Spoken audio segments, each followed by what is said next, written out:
네, 안녕하세요. 빌라를 연구한 사람들 대표 이충훈입니다. 이번 시간에는 신축 빌라를 싸게 사는 비법에 대해서 강의를 해드리도록 하겠습니다. 모든 주택을 포함해서 신축 빌라 안에도 싸게 살 수 있는 그런 방법들이 있는데요. 이 방법은 일반적인 주택에도 통용될 수 있는 그런 방법들입니다. 그러려고 하면 먼저 전체적인 어떤 구조를 잘 이해를 하셔야지 그 속에서 어떻게 할 수 있는 방법들이 나오는데요. 첫 번째는 이제 매수자의 구매 흐름, 매수자분들이 어떻게 구매를 하는지 흐름에 대해서 한번 알아볼 거고요. 두 번째는 심리죠. 건축주나 매수자들의 어떤 심리. 그리고 세 번째는 시장이 어떻게 가격이 형성되는지, 어떤 구조로 되는지, 이런 것들을 다 하나씩 이해해보고, 그리고 나서 구체적으로 이렇게 방법으로 하면 저렴하게 살 수 있습니다라는 구체적인 방법을 제시해 드리도록 하겠습니다. 자, 그럼 먼저 일반적으로 집을 구매할 때 구매자분들이 갖는 흐름은 첫 번째 계획을 세운다는 거죠. 계획. 일반적으로 봤을 때 계획을 세우고 실행을 하고, 그리고 이제 실행된 게 이제 종결이 되는데, 계획 단계에서는 뭐 예산이라든지 뭐 지역이라든지 이렇게 예산 안에는 대출을 얼마큼 받고, 그리고 또 이제 정보조사. 그래서 사전에 저희가, 그러니까 집을 구하시는 분들이 인터넷이나 아니면 지인이나 가까운 누군가를 통해서 많은 정보를 얻게 됩니다.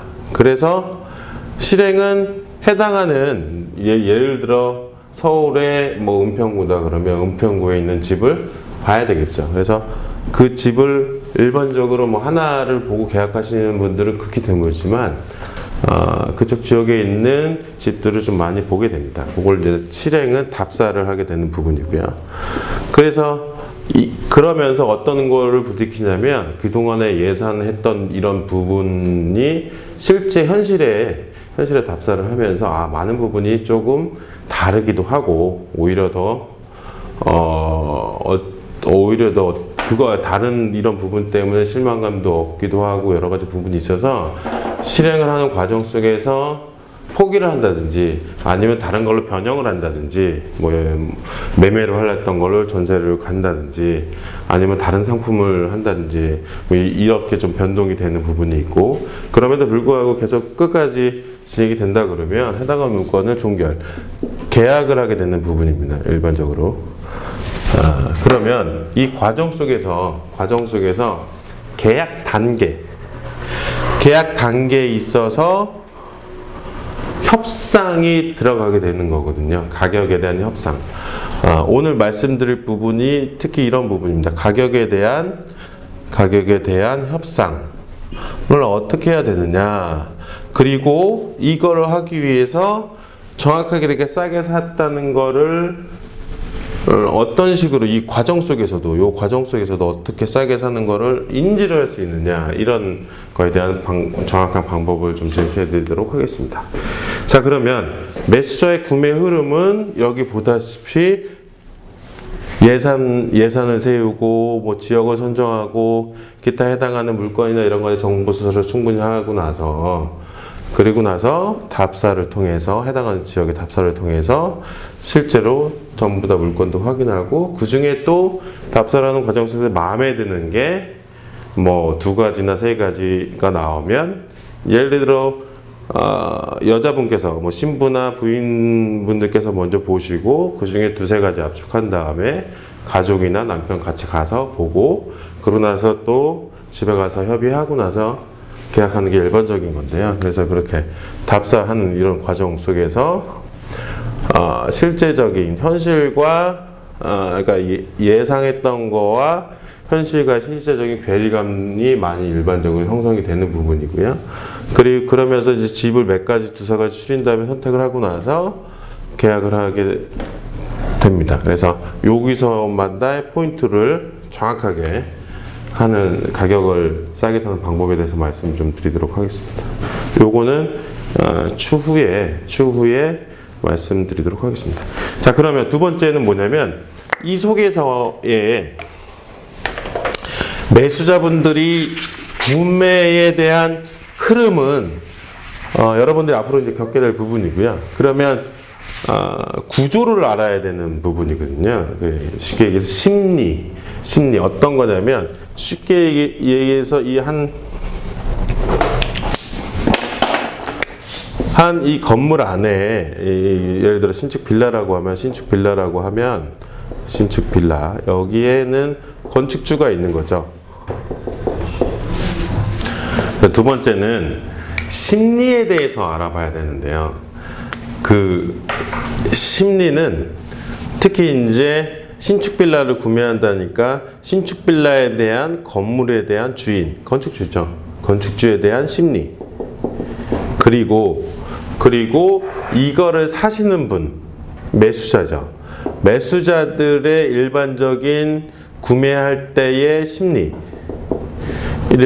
두 가지 양쪽 측면에서 같이 이해를 해야지 됩니다. 자, 어떤 부분을 말씀드릴 거냐면 여러분들이 만약에 그 매수자분들이 건축주라고 한번 생각을 한번 해보세요. 여러분들이 시간과 노력을 통해서 신축 빌라를 하나 졌습니다. 예를 들어 땅이라는 거 하나 매입을 하고 거기다가 집을 하나 지는 건데요. 짓는 과정 속에서 시간과 노력과 일반적으로 한 8, 9개월 동안에 엄청난 노력을 들여서 집을 하나 졌습니다. 그래서 집 짓는 과정 속에서는 점점 더 애착이 많이 가고 하다 보니까 고생한 거에 대한 수익도 많이 보고 싶어 하는데요. 일반적으로 봤을 때의 특히 건축주, 이거 좀 크게 얘기하면 시행사인데, 시행사에 대한 마진율이 전체에 대한 시행가로 봤을 때 보통 한 10에서 15% 정도 안팎으로 나오는 게 일반적입니다. 자, 그래서 건축주가 집을 예산을 세워서 이 정도 금액은 우리는 이렇게 했기 때문에 이 정도 마진은 봐야 됩니다 라고 생각해서 분양가를 책정하고 하게 됩니다. 그래서 예를 들어 이 집이 분양가가 2억 5천에 분양을 하게 된다고 가정했을 때 건축주의 심리는 이겁니다. 2억 5천을 통해서 만약에 한 달 만에 다 나갔다, 아니면 그 미만의 기간에 다 나갔다고 하면 여러분들이 건축주 입장에서 좋아할까요? 물론 좋아합니다. 그런데 진짜 건축주가 됐다고 생각을 하면 내가 졌던 집이 한 달 만에 다 나갔어? 그러면 어떤 심리가 생기냐면 더 받을 수도 있었을 텐데 라고 하는 생각이 들게 됩니다. 그런 이제 심리가 작용하는 부분이 있어요. 그러니까 빨리 팔리면 더 받을 수도 있는 문제인데 라는 생각이 드는 거죠. 자, 그런데 거꾸로 2억 5천에 내놨는데 안 나갔었던 거예요. 시장에 반응이 없어요. 잘 안 나가고 이게 한 달, 두 달 하니까 마음이 불안해지기 시작하고, 그러다 보니까 안 되겠다, 이 본전이라도 얻어야겠다, 계속 금융이자나 금융 비용에 대해서 부담이 좀 생기게 되고 하니까 그때는 가격을 할인에 들어갑니다. 가격 할인 들어가는데 이것도 건축주도 한 번에 가격 할인을 들어가서 리스크를 감당하고 이거 해야 될지, 아니면 한두 세대를 일단은 급한 자금을 끄기 위해서 좀 싸게 팔지, 이런 결정을 하게 되는 부분이거든요. 그래서 결국은 뭐냐면 시장에 대한 반응을 보고 가격을 책정하게 됩니다. 근데 이거 신축 빌라뿐만 아니고요. 일반적으로 커다랗게 짓는 아파트나 이런 것도 처음에 가격을 책정을 하고 이거로 분양을 하다가 분양이 안 되면 미분양으로 들어간 다음에 가격을 할인해서 진행이 되는 부분이거든요. 구조적인 거는 똑같습니다. 그런데 거꾸로 역으로 잘 되는 시기에는 부동산이 계속 올라가는 시기에는 가격이 올라가기도 합니다. 2억 5천에 냈는데 금방 나갔어요. 예를 들어 2억 5천에 냈는데 금세 반이 팔렸어요. 50%가. 그러면 나머지를 가격을 낮추는 게 아니라 의외로 올리기도 하는 경향도 많이 있고 그렇게 했던 시기가 있었습니다. 그런데 뭐 아파트라든지 대단지 공급되는 건 가격을 올릴 수 없으니 여기에는 뭐 프리미엄이 붙기도 하고 그런 현상이 나타나겠죠. 자, 그러면 건축주의 심리라는 부분은 이런 거죠. 최대한 본인 입장에서 많은 금액을 많은 마진을 남기고 싶어 하는 거고 거꾸로 잘 안 됐을 때는 본전이라도 회수하고자 하는 심리가 생기는 부분입니다. 자, 매수자분들의 심리를 한번 볼까요? 매수자분들의 심리는 이런 거예요. 뭐냐면 일단은 마음에 드는 집이 있고 그거를 어떻게든 싸게 사고 싶어 하는 거죠. 그런데 거꾸로 예를 들어 백화점이라고 하면 명품이라고 하면 오히려 그 가치를 주고 정찰자료 구매하고 그거를 느낀다는 거죠. 그거는 사실은 뭐 브랜드와 연관되는 건데 좋은 브랜드고 그걸 통해서 내가 얻고 있는 어떤 생활적인 가치 아니면 심적인 가치 그 문화적인 가치를 통해서 정당한 대가를 치르기도 합니다. 그런데 이 제품에 대해서 내가 그 정도의 브랜드적인 가치나 신뢰를 느낄 수 없다고 하면 일반적으로는 모든 분들이 조금이라도 싸게 사고 싶어 하는 심리가 있게 되는 거죠. 자, 거기서 이제 매수자분들이 집을 봤는데 많은 집을 봤어요. 10개 집을 봤는데 그 중에 우리 예산이나 아니면 예산과도 맞고 지역과도 맞고 가족들도 좋아하고 아내분이 너무 마음에 들어해요. 그래서 이제 그 집을 사고 싶어 합니다. 그랬을 때는 일반적으로 가격을 깎아달라고 얘기를 하는 부분이죠. 그게 상황에 따라서는 뭐 100만 원을 깎아주세요, 500만 원을 깎아주세요, 1000만 원을 깎아주세요. 뭐 어떤 때는 구매 금액이 워낙 높기 때문에 2천만 원 깎아주세요. 아니면 이런 사정 때문에 해주세요. 라고 얘기를 하게 되는데 일단 이런 심리를 알게 됐잖아요. 그런데 건축주가 요게 그거예요. 매도 우위냐 매수 우위를 아셔야 되는 거예요. 우위. 자, 가격을 깎아달라고 했는데 건축주 입장에서 우리 집이 잘 나가고 있어요. 계속 매매가 잘 돼. 그런데 굳이 깎아달라고 하는 상황이면 오늘도 계약이 막 2-3개씩 막 쓰고 있는 상황에서 해당하는 세대는 요거 하나 남았는데 이분은 깎아달라고 하고 여기는 뭐 다른 분은 그냥 사겠다고 하면 깎을 수 있는 상황이 안 된다는 거예요. 그런 심리를 아셔야 된다는 거죠. 자, 거꾸로 이게 매도 우위에 있는 어떤 상황이고요. 매수자 우위에 있는 상황이 있어요. 지금 현재 같은 시점이 물량이 일단은 많이 점점 나오고 있고 작년에 있는 매물들이 아직 소진이 안 된 상황에서는 매수자분들이 힘이 있는 좀 상황이에요. 그랬을 때는 어떻게든 하나라도 2억 5천원이 아니라 내가 본전이라도 건지기 위해서 어떻게든 금융이자다 이런 심리 때문에 어떻게든 하나라도 팔기 위해서 역으로 깎아달라기 전에도 제한을 걸기도 합니다. 여기에 매수자 우위에 있는 상황이에요. 자, 그랬을 때는 그렇게 했을 때는 오히려 여기 현장 갔더니 여기서는 얼마를 해주겠다, 이쪽에서는 얼마 해주겠다.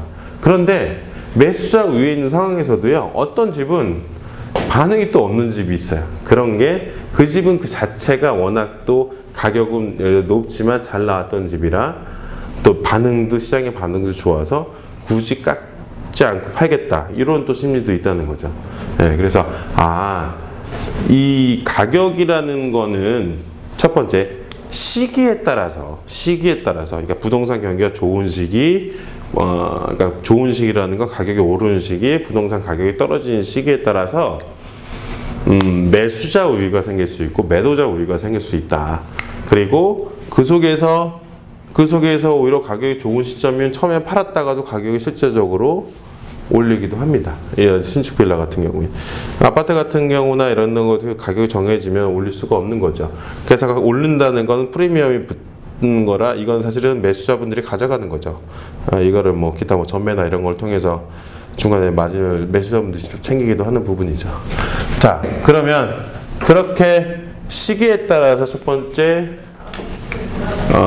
시기적인 측면이 하나 또가 있고요. 그 두 번째는 이 심리적인 건데, 이것도 또 뭐냐면 어떤 심리도 알아야 되냐면, 구조적으로 그 해당 물량을 100이라고 봤을 때 쭉 가서 거의 100에 가까이 손인이 됐어요. 그러면 나머지에 있는 한 20% 아니면 10% 남았으면 이 부분은 건축주 입장에선 본인이 이제 맞은 부분이라 빨리 실현하고 싶은 욕구가 강합니다. 그리고 자녀 세대이기 때문에 예를 들어 2층에서 5층이 있는 건물이라고 하면 2, 3층 같은 경우에 빠졌을 테고 뭐 5층이나 2층 정도가 남아있을 확률이 커서 이런 거 같은 경우에 자녀 세대 할인 분양으로 또 들어가는 이 어떤 시기적인 것 때문에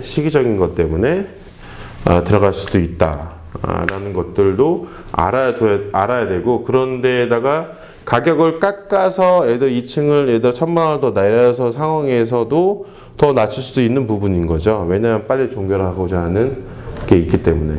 그러니까 이런 형태, 건축주가 시작을 해서 마무리 때까지 이 본인이 어떤 그 시장에 대한 흐름이나 자금에 대한 이런 것 때문에 빨리 팔고자 할 때도, 어떨 때는 마진을 많이 받고자 할 때도 생긴다는 거죠. 자, 그래서 이제 매수자분들은 또 여기 심리 중에 하나가 나중에 이제 나올 거지만, 마음에 든다고 그래서 너무 많이 티를 했어요. 이거 진짜 너무 좋아요. 이거 없으면 안 되겠어요. 이거 당장 계약할래요. 막 이렇게 되면 거꾸로 만약에 매수자 우위인 시장에서도 이런 행위를 하게 되면 굳이 안 깎아줘도 되겠구나라는 어떤 형태가 있어서 가격 협상에서 매우 불리한 상황에 될 수가 있습니다. 그래서 뭐 몇 가지 좀 알아봤는데요. 그러니까 심리적인 게 건축주의 심리, 매수자의 심리, 이런 부분에 대해서 좀 알고 진행을 하셔야 된다. 그렇게 말씀드리도록 하겠습니다. 시장 가격입니다. 시장을 알아야 되는 부분인데요.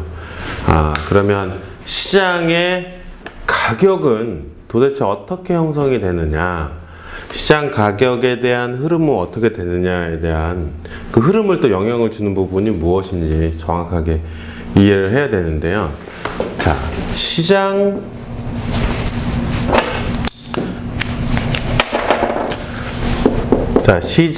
가격에, 시장이라고 하는 거는 지금 현재 신축빌라면 신축빌라 시장인 거죠. 예.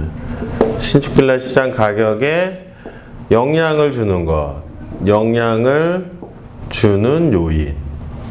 자, 첫 번째는 일반적으로 부동산도 다 되는데요. 첫 번째는 뭐냐면, 영향을 가장 바로 끼칠 수 있는 게 정부 정책입니다. 정부 정책. 정부 정책에 의해서 시장에 엄청난 영향을 받습니다. 특히 어떤 정부 정책 중에 이 부분이 걸려 있으면 영향을 더 크게 받습니다. 그게 뭐냐면 대출 한도입니다. 대출 한도. 첫 번째가 대출 한도고요. 그 다음에 영향을 미치는 게 이제 금리적인 부분이 추가적으로 영향을 미칩니다. 이게 훨씬 더 큽니다. 대출 한도. 정부 정책에 의해서 예를 들어 대출 한도가 기존에만 70% 나왔던 게 뭐 50% 나온다. 뭐 다주택자들은 30% 나온다. 이렇게 돼 버리면, 예를 들어 3억 원의 집을 70%가 나왔을 때 9천만 원이면 9천만 원이면 실입주금 구매할 수 있던 것이 이제는 구매 금액이 1억 5천이 되는 부분이고요. 30% 되면 거꾸로 2억 1천이 있어야 됩니다. 그래서 집을 구매할 수 있는 이 실입주금이 적을수록 짐을 구매하시는 이 어떤 조건들이 완화가 돼서 많은 분들이 구매할 수 있는 거고요. 두 번째는 실입주금이 많아질수록 오히려 더 적다는 거죠. 그런데 이 부분이 여러분도 알다시피 2017년도부터 적용이 시작이 돼서 지금 뭐 신DTI 적용이 되고 있고요. 그리고 DSR로 해서 적용이 되는 이런 부분 때문에 대출한도가 특히 타 지역보다도 서울 같은 경우에는 급격하게 줄어들었습니다. 그래서 집을 사고 싶어도 입주금이 없어서 못 사는 거고요. 그래서 뭐 정부 입장에서는 그 다주택자는 제한을 좀 걸지만 처음 구매하신 분들한테는 조금 더 완화를 해서 이런 부분들을 하고 있는데 결국적으로 살 수 있는 사람들의 수를 제한한 게 대출 한도거든요. 그렇기 때문에 시장에는 살 수 있는 사람들이 적어지기 때문에 시장의 가격 형성에 상당한 영향을 미치는 부분입니다. 첫 번째 정부 정책 중에 대출하는 거 중요하고요. 그 다음 부분이 이제 금리죠. 금리가 올라갈수록 한도가 이자 내 불입금이 많아지니까 부담이 생기는 부분인데 이거는 대출 한도보다 영향이 그래도 상대적으로 적습니다. 그 대출 한도에는 또 이런 거가 있거든. 대출 한도를 정확히 보면 대출 한도를 많이 이번에 바뀐 정책이 있어 대출 한도가 사실은 원리금 균등 상한으로 한 2, 3년 전부터 뭐 시행이 됐는데 그래서 원리금 균등 상한으로 진행이 되면서 월 납입 금액이 상당히 지금 높아지는 그런 추세고 거기다가 금리까지 좀 가세하니까 집을 사고자 하시는 분이 예전에는 입주금 뭐 지역마다 좀 편차가 있겠지만 예를 들어 5천만 원일 때 이자만 납입해서 했을 부분이 있어는 집을 사는 환경이 상당히 좀 좋았고 그런데 거기다가 지금은 원리금 균등 상환을 해야 되니까 이자 납입 금액이 상당히 월로 납입해야 되는 게 원금하고 이자하고 같이 납입해야 되니까 상당히 부담이 되는 거죠. 게다가 지금은 대출을 할 수 있는 한도까지 줄어들어서 예를 들어 어느 지역 같은 경우에는 5천만 원이면 집을 구매를 할 수도 아예 없는 상황이 점점 돼가고 있습니다. 근데 이거 이제 서울 지역에 조금 더 강력하게 그렇게 돼 있고 그 외곽 지역에는 조금 더 아직도 집을 구매 70% 정도까지도 무주택자라면 구매를 할 수가 있는 것입니다. 그래서 중요한 건 그래서 정부 정책에 의해서 시장 가격이 영향을 상당히 많이 주는구나 라고 알고 계시면 되고 그게 대출 총 그러니까 대출 한도라고 정해놓은 건 실입주금에 따라서 실입주금이 대출 한도가 적어지니까 실입주금이 훨씬 많아져야 돼서 구매하기 어렵다. 그래서 시장 가격에 영향을 많이 준다. 이렇게 보시면 되고요. 두 번째는 시기적인 겁니다. 시기적인 거. 시기가 뭐냐면 여러분 알다시피 계절이거든요. 자, 일반적으로 집을 구매할 때 집을 언제 구매하시나요? 했더니 거의 대부분이 봄에 참 이사철이고 해서 이사철 이렇게 하잖아요. 봄과 이사철. 1년을 12달로 봤을 때 제가 예전부터 분석을 했었는데요. 뭐 1월부터 12월을 보면 언제부터 사람들이 조금씩 돌아다니자면 1월 한 중순부터 돌아다니기 시작해서 이제부터 다시 조금 집을 사겠다고 해서 3월에서 6월 이때는 왔다 갔다 조금 하지만 거의 이제 좋은 시기 됐다가 특히 여름의 휴가철 7월 말에서 8월 초는 전 국민이 휴가를 갑니다. 그래서 이때는 순간적으로 거래량이 아예 없고 하다가 가을 시즌에 다시 올라갑니다. 근데 일반적으로 봤을 때 봄, 가을을 봤을 때는 특히 신축 빌라 시장 같은 경우에는 가을보다 봄이 더 훨씬 거래량이 많다라고 보시면 되는 거고요. 그리고 또 언제부터 떨어지냐면 11월 달부터 거래량이 급격히 떨어지기 시작해서 12월 연중에 12월이 가장 최저로 떨어집니다.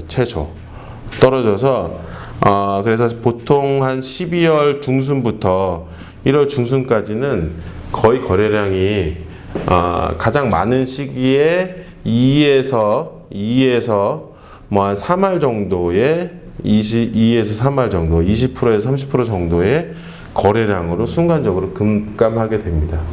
자, 이런 어떤 시작 가격을 영향을 주는 요인이라는 건 그러면 구조적으로 이 이 시기에 따라서 거래량이 왔다 갔다가 많이 있고 적게 있을 때니 특히 이제 집을 구매하고 할인을 하고 할 수 있는 좋은 시기는 일반적으로 봤을 때 거래량이 없을 때 집을 사실 때 특히 뭐 11월 넘어서부터 보통 뭐 12월 초부터 요때 12월 달 들어서면서 거래량이 적기 때문에 이럴 때는 추가적인 건축주 입장에서 뭐 세금 문제도 있는 걸린 현상도 있거든요. 그럴 때 올해를 넘기지 말자.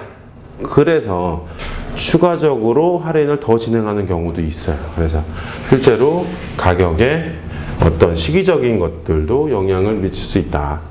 그렇게 알아보시면 되고요. 세 번째는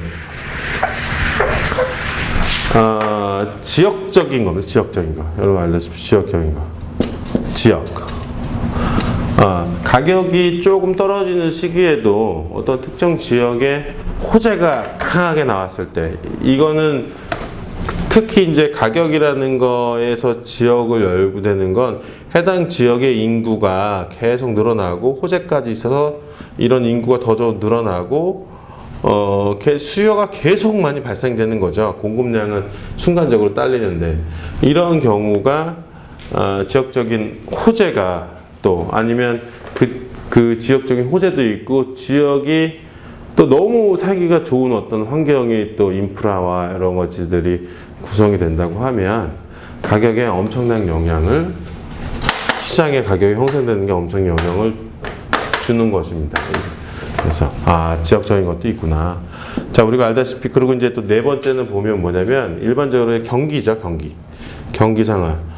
경기가 좋았을 때 보통은 일반적으로 경기가 좋았으면 부동산도 일반적으로 같이 좀 성장을 하게 되고 안 좋으면 떨어지게 되고 거꾸로 부동산 경기가 좋았을 때의 시장 경기에 영향을 미칠 수도 있고 그래서 부동산 경기가 좋아서 시장 경기를 올릴 수도 있고 오히려 부동산 경기가 떨어져서 시장 경기를 낮출 수도 있고 거꾸로 경기가 좋아서 부동산에 영향을 미칠 수 있는 그런 부분들인데요.